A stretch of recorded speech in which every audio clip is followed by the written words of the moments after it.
तो आप सभी को मेरा नमस्ते दोस्तों। उत्तराखंड का एक मोस्ट इम्पॉर्टेंट टॉपिक लेकर आपके सामने उपस्थित है दोस्तों। अब आयोग इन संबंधित टॉपिकों से हमेशा एक नए क्वेश्चन से नए पैटर्न के अनुसार घुमा फिरा के पूछ रहा है, तो आपको हर फैक्ट का पता होना चाहिए। तो आज के इस वीडियो में दोस्तों हम उत्तराखंड के वन्य जीव संरक्षण अभ्यारण्य राष्ट्रीय उद्यान संबंधित यह टॉपिक है। तो दोस्तों शुरू करते हैं इस वीडियो को। दोस्तों चैनल पहली बार आएंगे तो प्लीज़ चैनल को लाइक से सब्सक्राइब अवश्य करना। तो दोस्तों पहले हम देखते हैं कि उत्तराखंड में राष्ट्रीय उद्यान किसे कहते हैं, और जो अलग अलग होते हैं राष्ट्रीय उद्यान हो गए, वन्य जीव संरक्षण हो गए, और वन्य अभ्यारण्य हो गई, जैव मंडल क्षेत्र, ये क्या होते हैं।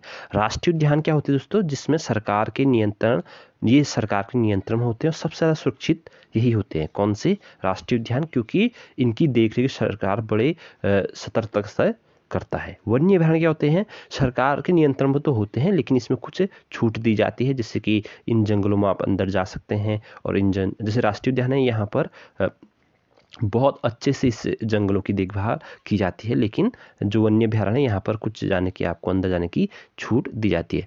जैव मंडलीय आरक्षित के अंदर ये पारिस्थितिक क्षेत्र हैं। इसमें जो मानव गतिविधियां हो सकती है इस एरिया में, इसी एरिया में होती है, यानी कि जो जैव मंडलीय क्षेत्र है इसमें मानव जैसे लकड़ी ला सकता है, अंदर घास वास ला सकता है इस संबंधित। और कुछ इसमें दोस्त हैं वो ट्राइजेंस क्षेत्र होते हैं।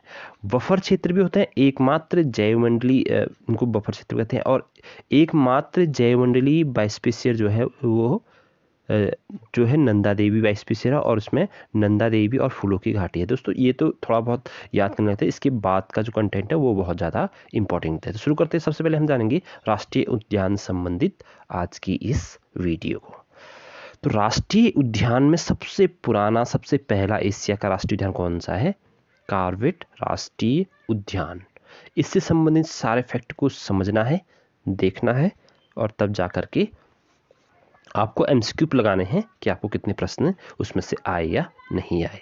तो पहला जो है इसमें कॉर्बेट राष्ट्रीय उद्यान का पहला फैक्ट है कि यह प्रथम एशिया, पूरे भारत का नहीं बल्कि एशिया का प्रथम राष्ट्रीय उद्यान है। इसकी स्थापना जब हुई थी दोस्तों, इसकी स्थापना हुई थी 1936 में। छोटे से शब्दों में लिखा हुआ है लेकिन इसका महत्व बहुत बड़ा है दोस्तों। इसकी जब स्थापना हुई, इसका नाम था हेली नेशनल पार्क।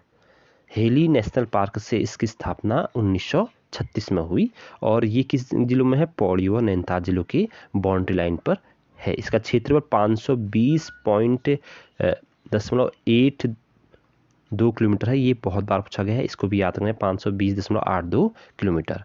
1957 में इसका नाम रखा गया रामगंगा नेशनल पार्क। ध्यान रखना दोस्तों, ये भी पूछा जा सकता है कि रामगंगा नेशनल पार्क कॉर्बेट राष्ट्रीय उद्यान का नाम कब बदला गया, तो ये रखा गया आपका 1957 में। प्रवेश द्वार इसका नाम है ढिकाला। सारे इंपॉर्टेंट फैक्ट हैं प्रीवियस ईयर के, कहीं ना कहीं पर ये सारे फैक्ट, ये संबंधित प्रश्न आपको देखने को मिलेंगे।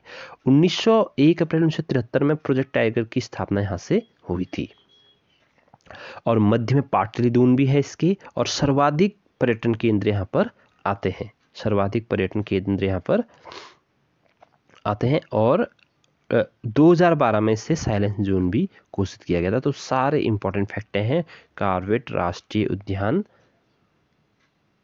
संबंधित। तो आई होप आपको ये पसंद आई होगी दोस्तों। एक यहाँ फैक्ट मैं बताता हूँ कि जो रामगंगा नेशनल पार्क था, स्वतंत्रता के बाद इसे रामगंगा नेशनल पार्क गया 1957 में से कॉर्बेट राष्ट्रीय उद्यान कहा गया था। जिम कॉर्बेट के नाम पर इसका नाम पड़ा हुआ है कॉर्बेट राष्ट्रीय उद्यान।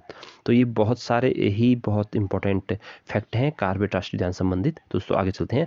अगला है, ये वाला तो सबसे ज़्यादा इंपॉर्टेंट है, इसके बाद जो और हैं वो थोड़ा छोटे छोटे होंगे। इसके बाद गोविंद राष्ट्रीय उद्यान 1980 में इसकी स्थापना हुई। कौन से जिले में है, तो पूछे उत्तरकाशी में। और क्यों प्रसिद्ध है, भूरा बाघ और हिमतीर्थ यहाँ रहते हैं इस जंगल में, तो इसके लिए सबसे ज़्यादा फेमस है। अगला है नंदा देवी राष्ट्रीय उद्यान। इसकी स्थापना हुई थी 1982 में। इसकी जो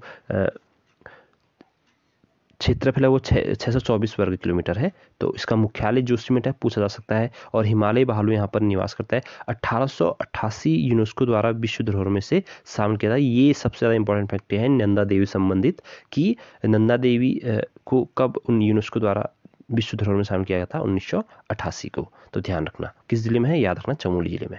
इसका मुख्यालय भी याद रखना जोशीमठ में।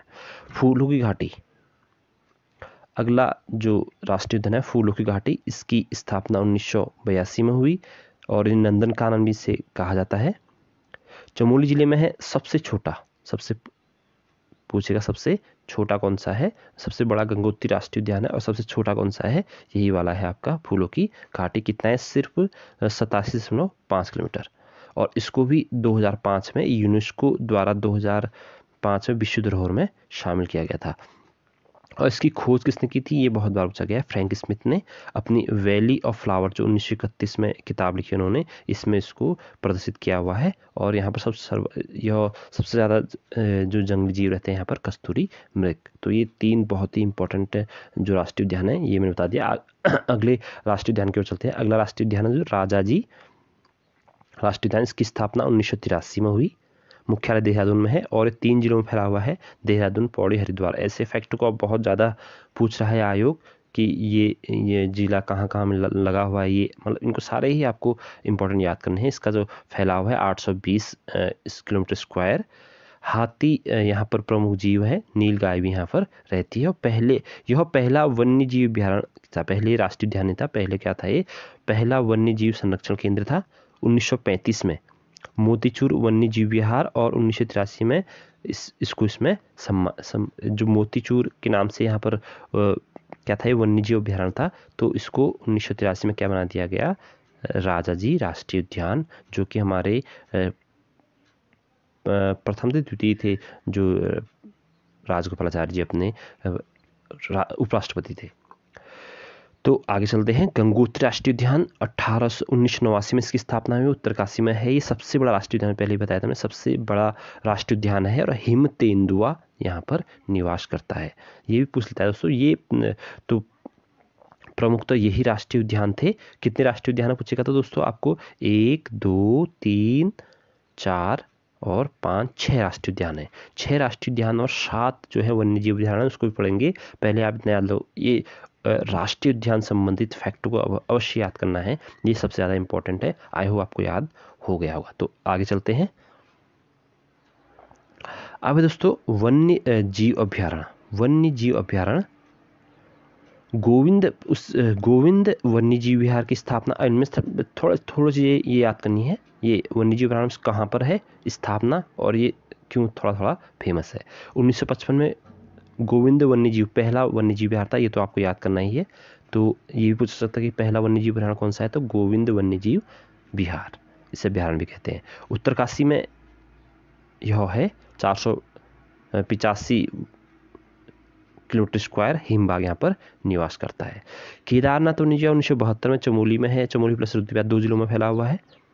और 957 किलोमीटर स्क्वायर की जो क्या है क्षेत्रफल है। सबसे बड़ा वन्य जीव विहार है केदारनाथ वाला। तो ध्यान रखना, केदारनाथ वन्य, जैसे सबसे बड़ा राष्ट्रीय उद्यान कौन सा था, गंगोत्री राष्ट्रीय उद्यान सबसे बड़ा था, लेकिन अभ्यारण्य पूछेगा तो सबसे बड़ा अभ्यारण्य कौन सा है, केदारनाथ वन्य जीव अभ्यारण्य।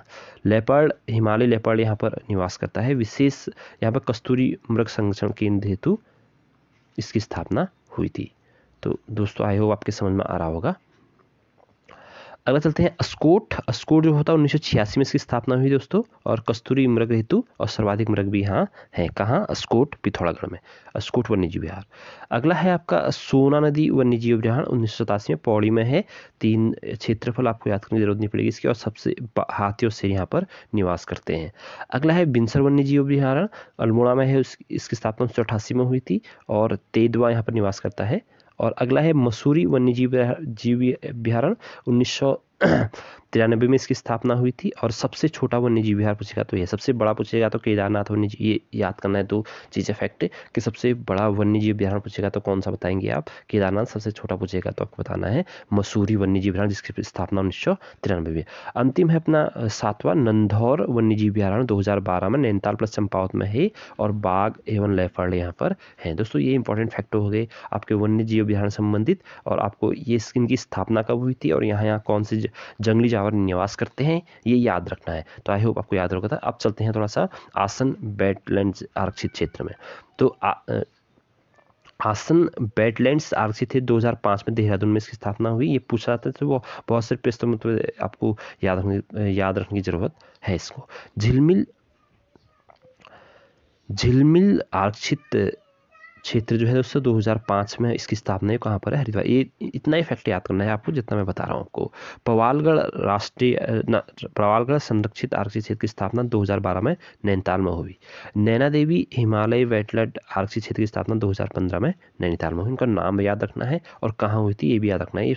ये हल्का सा जो यहाँ पर बना हुआ है इसको फैक्ट को ये कहाँ पर है, इनकी स्थापना कब हुई थी ये याद रखना है। आसन की हुई थी 2005 में देहरादून में। झिलमिल की 2005 हरिद्वार, दोनों को साथ में हुई थी। एक देहरादून में हुई थी आसन की और दूसरी हरिद्वार में हुई थी। पवालगढ़ की स्थापना 2012 नैनीताल में हुई थी। नैना देवी की भी 2015 में नैनीताल में हुई थी। दो, एक देहरादून में, एक हरिद्वार में, दो नैनीताल में है, याद रखेंगे। अगला चलते हैं जैवमंडली आरक्षित क्षेत्र में। जैवमंडली आरक्षित क्षेत्र दो ही हैं सिर्फ, नैना देवी जैवमंडल आरक्षित क्षेत्र। इसकी स्थापना 1988 में हुई। चमोली प्लस बागेश्वर प्लस पिथौरागढ़ में है, ये ध्यान रखना, 3 जिलों में है जैवमंडली आरक्षित क्षेत्र। और कितने क्षेत्र बड़ा इसका? 5866 स्क्वायर किलोमीटर। 1988 में से यूनेस्को धरोहर में शामिल किया गया था। फूलों की घाटी 2005 फूलों की घाटी की स्थापना हुई थी और 2005 में से विश्व धरोहर में शामिल किया। फूलों की घाटी अभी पता है ऊपर 1982 में इसकी स्थापना हुई थी और 2005 में से विश्व यूनेस्को में शामिल किया गया था। अगला है महरूणी कस्तूरी मृग। इसकी स्थापना बागेश्वर में हुई थी। और कांचुला खर की स्थापना आपकी कहाँ हुई थी? 1982 में। कांचुला खर कहाँ है आपका? कांचुला खर का आई थिंक